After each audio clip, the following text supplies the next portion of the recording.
I think the uniqueness about there's two things. First of all, there's a mystery to them. We can never get into the man's mind as to why they built them in the first place. And also, we just don't know how far they go under this part of Liverpool, but we believe that they go for at least a mile underground. Principally, we're all voluntary workers. We come down here of weekends to dig out. We're here to actually unfold the heritage of the tunnels so that people of Liverpool and visitors can enjoy that as a tourist attraction in the future.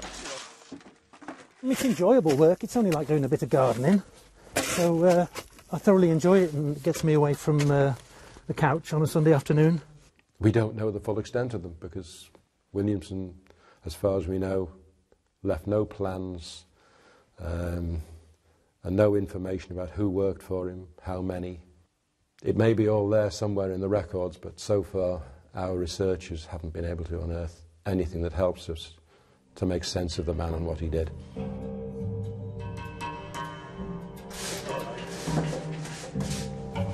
Joseph Williamson, 11 years of age, came from Warrington into Liverpool, and he found a job with a firm of Tates, who were tobacco merchants.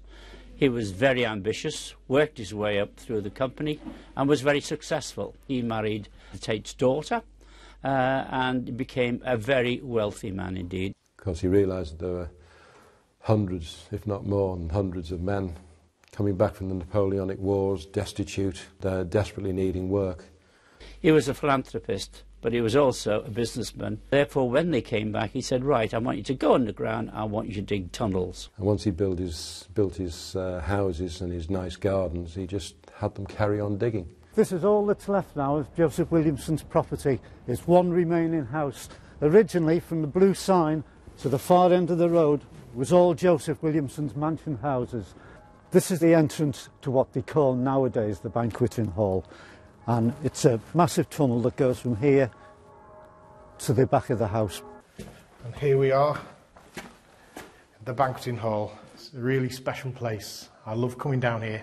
If you look at this arch, it is the classic Williamson shape. This is rubble been dumped through these holes in the roof. Victorian fly tipping. This mound is really compacted.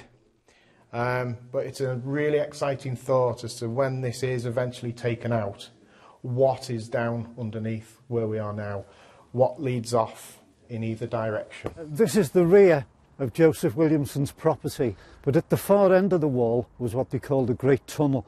It was actually so big that the army did drills inside the tunnel.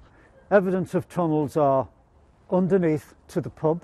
There's also a tunnel that goes under here. If you got fed up having a drink, you could go for this coffee over in the Edge Hill Coffee House. We're almost completely certain that the three areas that we know of and that we are involved with at the moment are probably all interconnected by various other tunnels and passages that have been lost over the years. We're on our way now to the entrance to the Paddington tunnels, where you see all the hard workers of the volunteers in action. A human chain of people bringing up soil, backfill from the tunnels, putting it into the skip. These are some of the artefacts that have been collected in the tunnels over the years. Old bottles and dishes and what have you. It's really good fun, and we just never know what we're going to find underneath our feet, and we never know when we might discover the entrance to another tunnel that we didn't know was there. So we're all mad, but it does drag you in, and it's the unknown. Joseph Williamson spent 70 odd years actually building the tunnels. We might spend 70 years trying to open them up and develop it and explore them.